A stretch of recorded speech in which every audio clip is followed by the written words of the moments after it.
বুদ্ধিমান বানর আর পাকা কলা। এক বনে থাকত এক বুদ্ধিমান বানর। সে ছিল খুব দুষ্টু, কিন্তু বুদ্ধিতে সবার চেয়ে এগিয়ে। একদিন সে দেখতে পেল এক কৃষক তার বাগানে অনেক পাকা কলা রেখে গিয়েছে। বানরের তো চোখ চকচক করে উঠল। সে ভাবল, সব কলা একবারে নিয়ে গেলে ধরা পড়ে যাব, একটু চালাকির সাথে নিতে হবে।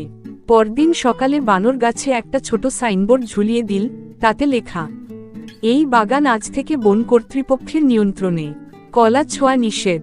কৃষক এসে দেখে চমকে উঠল, ভাবল, আরে বন কর্তৃপক্ষ, এটা তো সরকারি ব্যাপার হয়ে গেছে। সে আর কলাগুলো ছুঁল না। রাতে বানর এসে আরামে সব পাকা কলা খেয়ে নিল।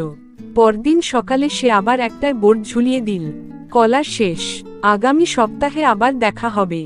গল্পের শিক্ষা, বুদ্ধি থাকলে অনেক বড় কাজও মজারভাবে করা যায়, কিন্তু অতিরিক্ত দুষ্টুমি শেষ পর্যন্ত ধরা খাওয়াতে পারে।